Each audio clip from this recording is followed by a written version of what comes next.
Hi, there is no t-shirt for the number 10, okay? AC মিলানের যে official যে স্টোরটা আছে সেটা খোঁজার চেষ্টা করতেছি। আমি একটু জার্সিগুলো দেখবো কেমন, কি দারুণ। ওয়েল, ইতালির মিলান শহরটা হচ্ছে যে সবচেয়ে ফ্যান্সি একটা শহর।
Via Rusales.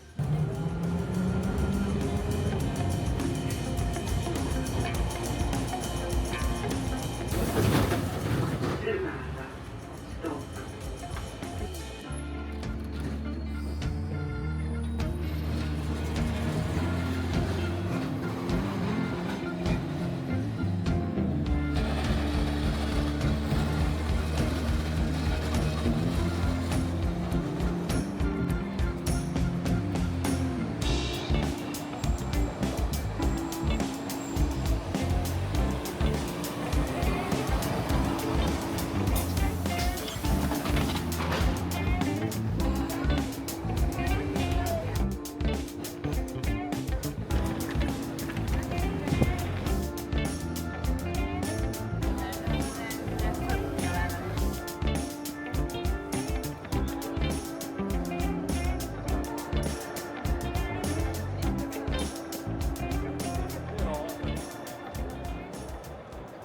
আমি এখন আছি মিলানের ডুওমো ক্যাথেড্রালে, এবং নিঃসন্দেহে এবং আনডাউটলি এটা হচ্ছে একটা হিস্টোরিক্যাল প্লেস।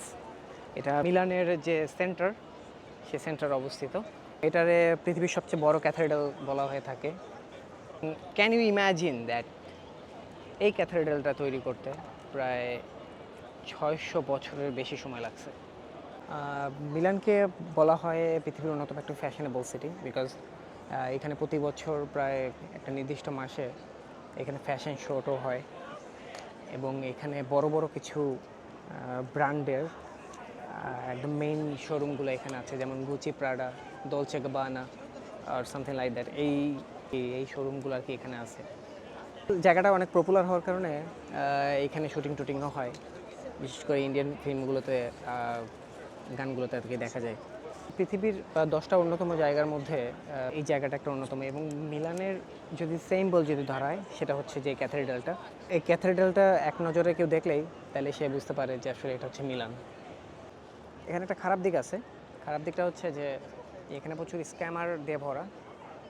লাইক আমি এখন যেমনটি দেখতে পাচ্ছেন যে স্ক্যামাররা করে কি, যে কিছু সিটস হাতে দিবে, হাতে দেওয়ার পরে হচ্ছে যে আপনাকে বলবে যে কবুতরকে খাওয়ান, অ্যান্ড দেন তারা হচ্ছে যে 5 ইউরো 10 ইউরোর মতন করে চাইবে যে আমাকে দিন আপনি।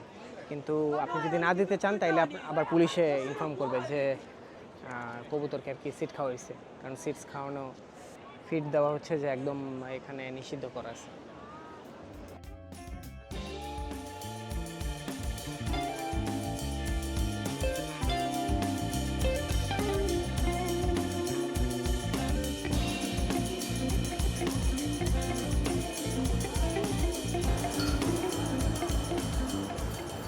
ডুওমোর অপোজিটে যে জিনিসটা আছে সেটা হচ্ছে যে ভিক্টোরিয়া এমানুয়েল সেকেন্ড, যিনি কিনা হচ্ছে যে ইতালির প্রথম রাজা, এবং ওনার নামকরণেই হচ্ছে যে মার্কেটটা করা হয়েছে। মার্কেট বলতে এটা একটা বিশাল shopping mall, and this is very very very popular.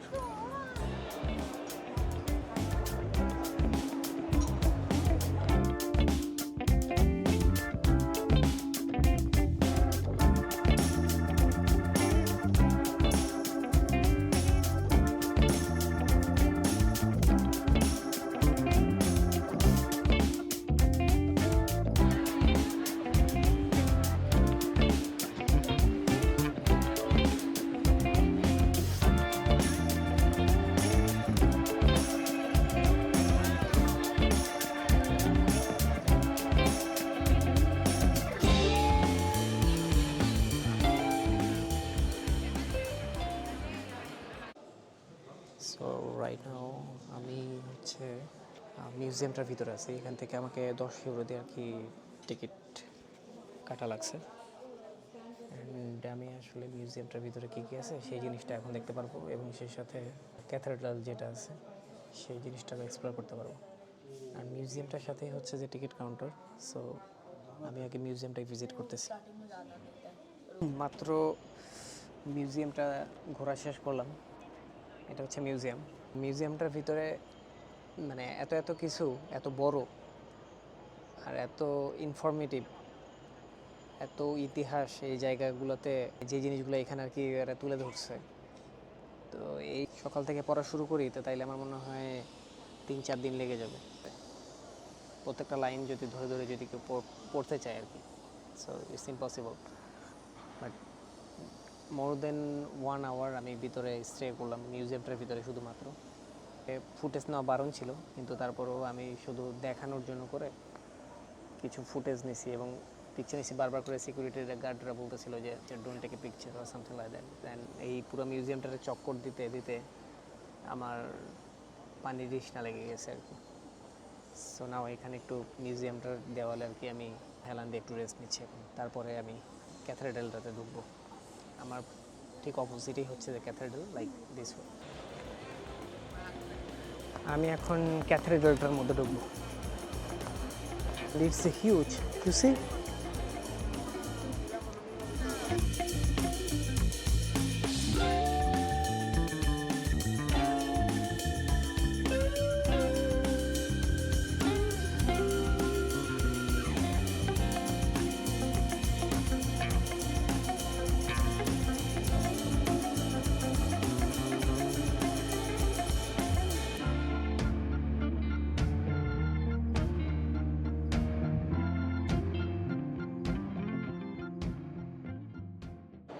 আমার যে হাতা কাটা টি শার্টটা ছিল সেটা পরে হচ্ছে যে ওদের এই ক্যাথেড্রালের ভিতরে ঢুকতে দেবে না। লাকিলি আমি এই টি শার্টটা নিয়ে আসছিলাম, অ্যান্ড দেন আমি এটা পরে সাথে সাথে পরে ঢুকতে হয়েছে আর কি।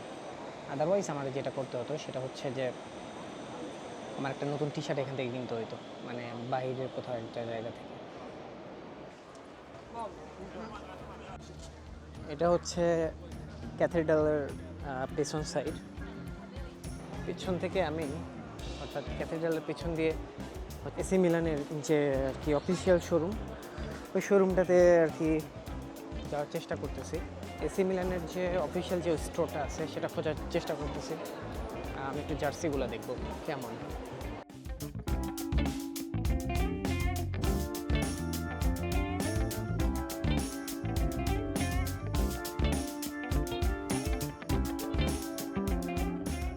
Hi, there is no t-shirt for the number 10, okay?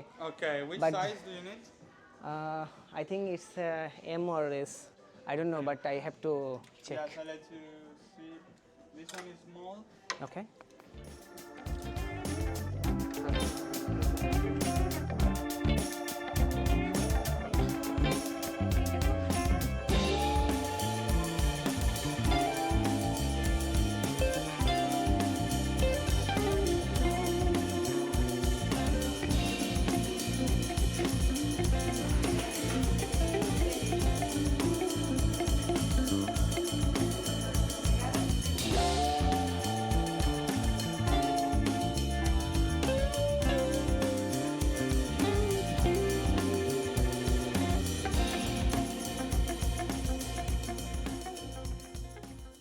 It's time to take food.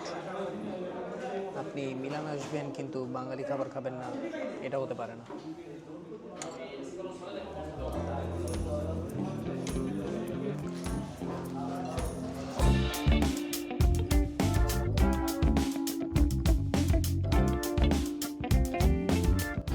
Prossima fermata, the next station is Conciliazione, Cenacolo Vinciano. আমি এখন মিলানের স্যানসিরো স্টেডিয়ামে। যারা আসলে ফুটবল দেখতে ভালোবাসেন আর ফুটবল ফ্যান তাদের মোস্ট প্রবাবলি চেনার কথা। আর যারা ফুটবল দেখেন না তাদের জন্য করে কমন না পড়ারই কথা, তারা এতটুকু অংশ কেটে দিয়ে দেখতে পারেন। বাট যারা ফুটবল ফ্যান তাদের জন্য করে খুবই পরিচিত জায়গা, কেননা যারা ক্লাব ফুটবলগুলো দেখে অভ্যস্ত তারা সবাই জানে এটা হচ্ছে যে এসি মিলান এবং ইন্টার মিলানের দুটি ক্লাব ফুটবলেরই হোম গ্রাউন্ড। স্টেডিয়ামটাতে খুবই হিস্টোরিক কিছু গেম পাস্টে হয়েছে। এই ব্যাপারগুলো হয়তো বা যারা ফুটবল দেখেন তারা খুব ভালো বলতে পারবেন। অ্যান্ড এখানে আমার অনেক ফেভারিট প্লেয়ারও আর কি এখানে খেলছে, নাওয়াডেসও খেলে। যেমন আপনি যদি ইন্টার মিলানের কথা বলেন, সেখানে হচ্ছে যে আর্জেন্টাইন প্লেয়ার লাউতারো মার্তিনেজের কথা বলছি, সে ইন্টার মিলানে খেলছে। I am feeling so blessed. আমি আসলে খুবই আনন্দিত এই জায়গাটাতে আসতে পেরে, কারণ একটা সময় আমার খুব ছোটোবেলার কথা মনে পড়ে যাচ্ছে। যখন ফুটবল বুঝতাম না তখন থেকেও একটা জিনিস জানতাম যে এসি মিলান, ইন্টার মিলান এই নামগুলো কানে আসতো আর কি। তো আমার একটা প্যান্ট ছিল, অর্থাৎ জার্সি প্যান্ট, ওইটা পরে, ওটা এসি মিলানের প্যান্ট ছিল। জার্সির যে প্যান্ট আছে ওই প্যান্ট পরে আমি ফুটবল খেলতে যাইতাম। I can still remember that. তো হু নোস, অ্যান্ড আজকে আমি সেই জায়গাটাতে। সো ভালো লাগতেছে ব্যাপারটা, যে অ্যাজ এ ফুটবল ফ্যান আমার খুব ইচ্ছা যে আমার এইসব স্টেডিয়ামগুলো কিংবা ক্লাব ফুটবলের যে স্টেডিয়ামগুলো, এই জায়গাগুলোতে যাইতে আমার খুব ভালো লাগে। যেহেতু নাওয়াডেস মিলান এখন আমার হচ্ছে সেকেন্ড হোম, বগুড়ার পরে, বাংলাদেশের পরে, সেক্ষেত্রে আমাকে এখানে আসতেই হতো। অবশ্য আজকে কোনো খেলা চলতেছে না, তবে আমি খেলা দেখতে আসবো। পরে ব্যস্ততার জন্য করে আসা হয় না, কারণ এটা হচ্ছে মিলান সেন্টার থেকে একটুখানি স্লাইডলি আর কি দূরে। তো ব্যারগামো থেকে এখানে আসতে আবার মিনিমাম 40 মিনিট 1 ঘন্টার মতো লাগে। আবার মিলান সেন্টার থেকে আবার এই জায়গাটাতে আসতে আরও 20-15 মিনিটের মতো লাগে। So it's heavy for me. For the first time আমি এখানে আসলাম, অফকোর্স ফিলিং ব্লেসড। অ্যান্ড এখানকার রাস্তাঘাট অনেক কনফিউজিং, এই বাস ধরো ওই বাস ধরো, এই সেই হাবিজাবি। সো এগুলো সামটাইমস মাথার উপর দিয়ে যায়। আজকে আমার ছুটির দিন, so that is why I suppose to explore this, that's why I come here. স্টেডিয়ামটার ঠিক ভিতরে একটা স্টোর আছে, সেই স্টোরের ভিতরে ইন্টার মিলান এবং এসি মিলানের উভয়েরই জার্সি পাওয়া যায় এবং প্লেয়ার এডিশনগুলো যেগুলো তারা পরে, এবং এগুলো খুবই চড়া দাম, 150 ইউরো, 140 ইউরো এরকম আর কি। But quality is good of course. প্লেয়াররা এই জার্সিগুলো পরে খেলে এবং এই জিনিসগুলো আর কি ওরা সেল করে। কিন্তু আমি অলরেডি ডোমোর কাছে যে স্টোরটা ছিল এসি মিলানের, অফকোর্স অফিসিয়াল, আমি সেই জায়গা থেকে কিনে ফেলছি অলরেডি। কি দারুণ! আজকে মোস্ট প্রবাবলি এই ব্লগটা আমাকে এখানে শেষ করতে হবে, কারণ আমাকে ব্যাক করতে হবে বাসায়। নতুন কোনো ভিডিওতে নতুন কোনো জায়গাতে দেখা হবে। টিল দেন সবাই সুস্থ থাকুন, ভালো থাকুন, অ্যান্ড স্টে কানেক্টেড উইথ জয়ামেটেক TSO।